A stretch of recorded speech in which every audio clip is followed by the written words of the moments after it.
I don't know, Joshua. We getting intense friction between party members, MC, party chairman, and the latest Articrazy ECG boss or the other two just Donkuma Empenasem. And this was read in the newspapers.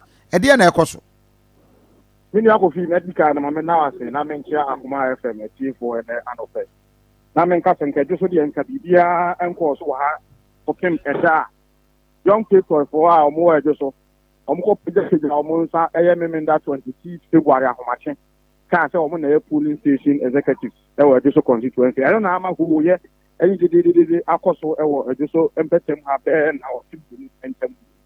Anka bibia ni joso. Enso enam young people for our moko peja or monsa a dano, memenda humache, and ama abageto. Na polling station about Wanamoto, or Budu, our ECG boss. Obesi mu saying I was a Jonkuma Empenasem. Yenya report to Krasa, we told say meeting Biakoswa, on encophobia bopose, woman and Kogu Jonkuma Masi, a whole lot of allegations. Young patrons we are come once a week. And say, yeah, bear now watching them first statement. If you young people for no say, Honorable S.O. Fimpon, our MC, our just so, engineer farming at my budu, a carbon, and our more destabilizing a just so, and I'm say, engineer farming at my budu, so about the two, Honorable Lawyer Donam Kuntiokuma. And no. And a statement young people for a release here. Now, so get there, air course what you see na and far honorable MC who be and fine engineer Kwame at my book who be. And about to a year to Mpuempo about a year to a cry now, most of my air course in an engineer Kwame at my book, Kruma. Now, on energy minister, Dubai, our money Ghana, Hakran and Campus and about to air course of Papa. Honorable S.O. for our constituency. Former chairman, on the MC were just so. You had never got to a figure, so on and conquer figure, swabber. And she just swab by a 2 years in our crowd, one can't want them that. When you want her, Echo Pin said, and Mebu our more a just constituency about 3,000 Echo Farm folks. I answer one here, better answer for some of the young people of their reading. Or we had demonstration, a year petition, some of the petition, Akoma, the regional leadership of the party, the national leadership of the party, our petition, copy. Akoma MC saw copy no. Honorable MP Munu Kum, Aden was a petition. Akoma decided to Basso. But the latest mover, young people for no or more yen say, Omakofa young people are more at Chumaka, and Omaka Nasia meeting said, or more back a Josso constituency ha about a demonstration at your MC, you know. If it's almost any Yemen or Mujidim or Moon say.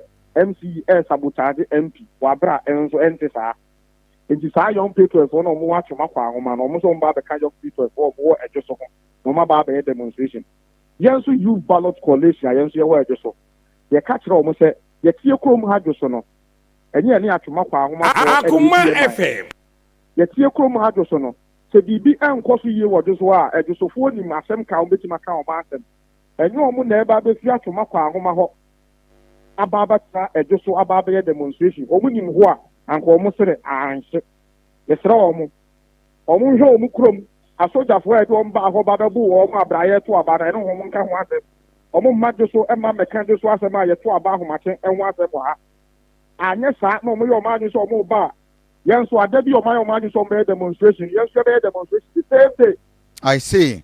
Yes, ya omo. Ante omo ya demonstration na yenso ya be ya Akoma FM Akoma FM ya ka omo se ejoso a yete ha no basabasa ye bia ni ha na emu ma ba obi koto na mache e na di number. Okay. Me am party leadership petition ya kwa akoma omo ni so ombe som omo ye hwehwemu ye e de petition no afa all the process was e fam nyina na omo the resolution papa ba a e be boa party no Ejisu constituency. And Chibosi Akojina, Sumame, Papa Yao, ewa Joso, no, yeah, one of the party youth.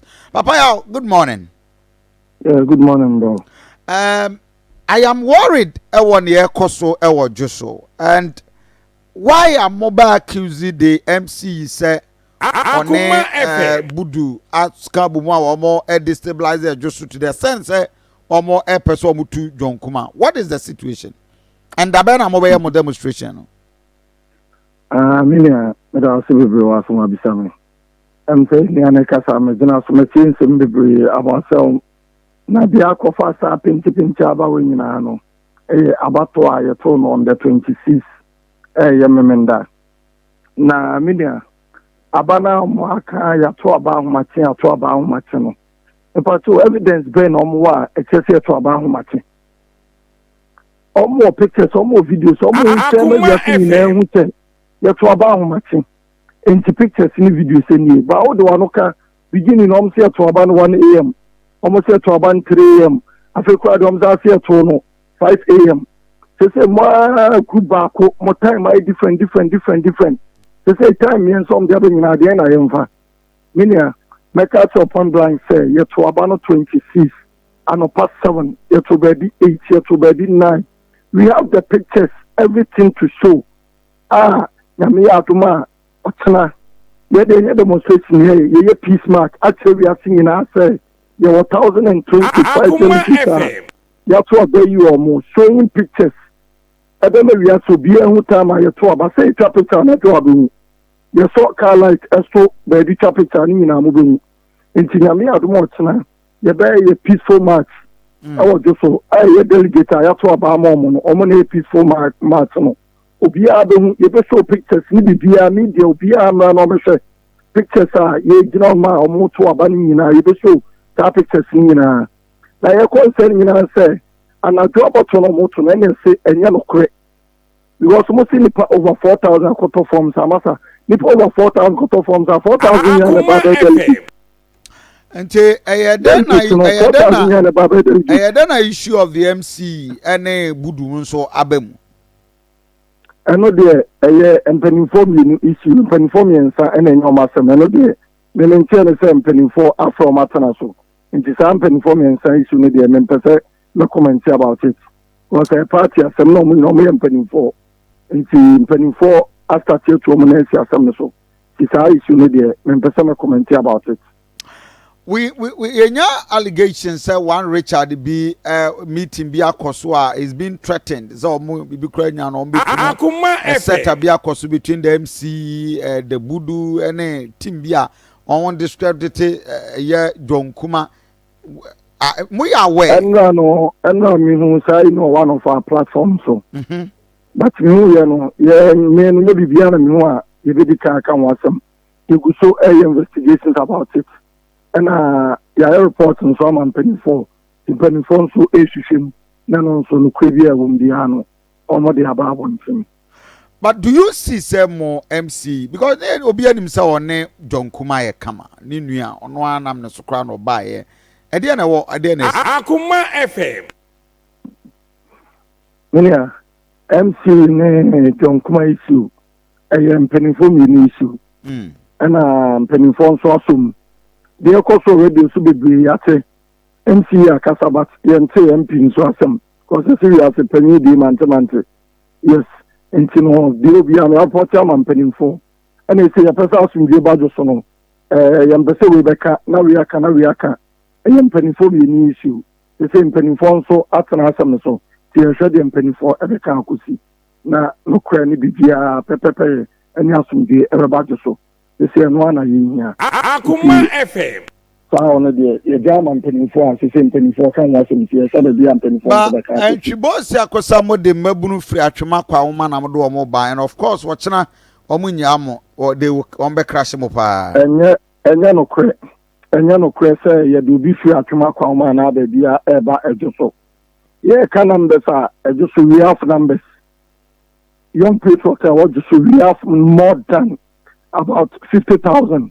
60,000. Yes, because I just saw young people branch 66 young people branch 66, but the list is probably 200 or 250. And this is a Manchester branches we normally depending on other converter just so.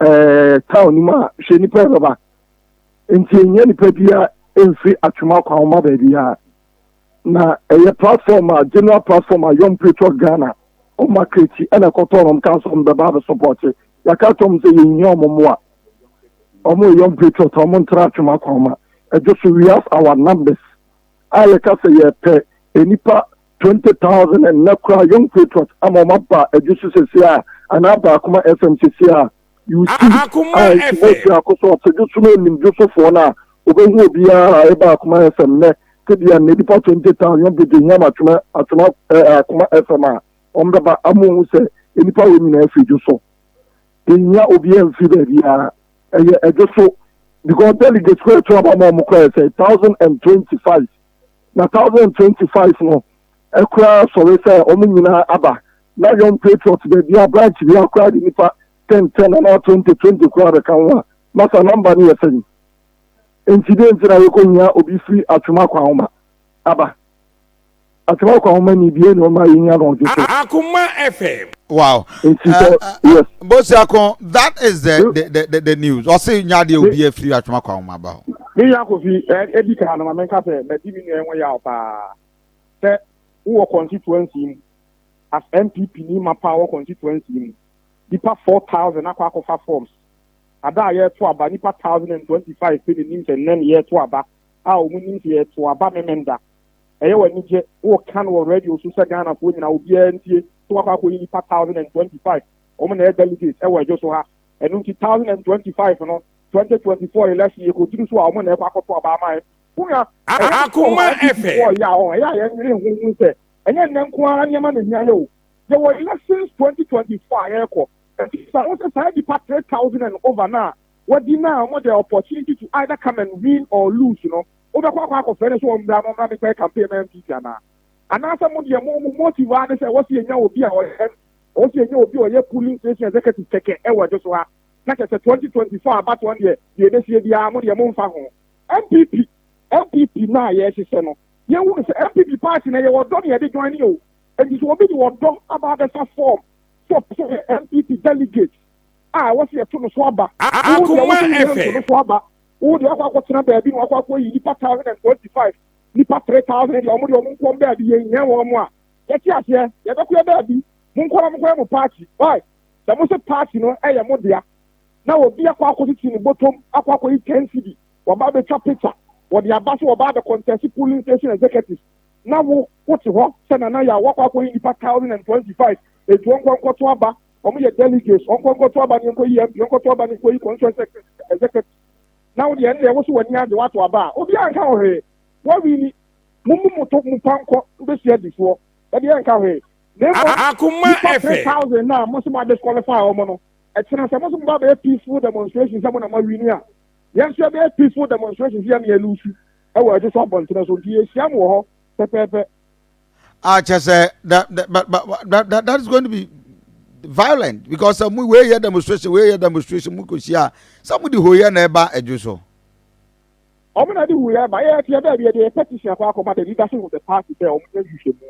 Who sorry, I was one where we do better. What we need about demonstration here?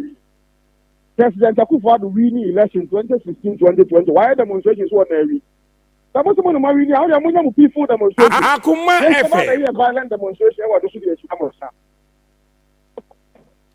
I don't know among this concern. Some my petition the amount regional executives. I don't know among someone train. I have petition. They are quiet. And you want say, Muna Muslim, what's wrong with the regional leadership and the national leadership? Only you should say anything in the city. They also that they are the it's the I would already also say when I win the election. I was say people demonstrate. What we knew about it, you say where demonstration So Ochinano almost started demonstration. Akoma FM.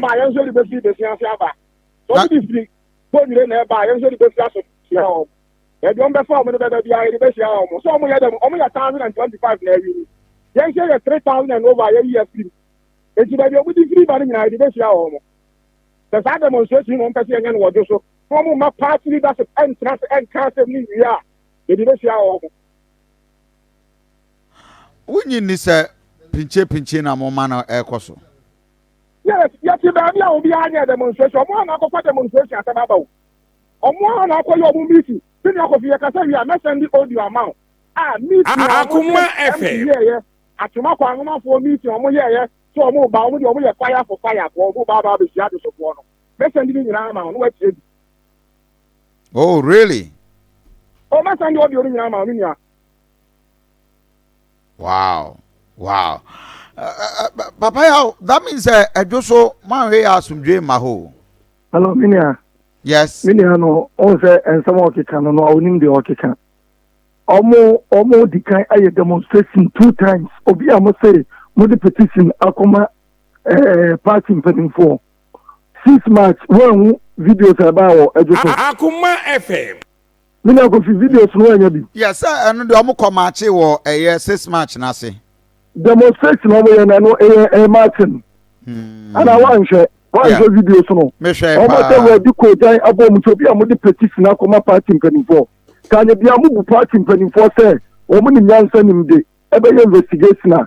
Get into a motor coya deal with Wabra 6 March on my move on my gun and your farm with you. And I'm away. Me concern yet. Concerning your my bomuti, what's in the part 3,000? So demonstrating in your mom, you need to come with your mom do 30.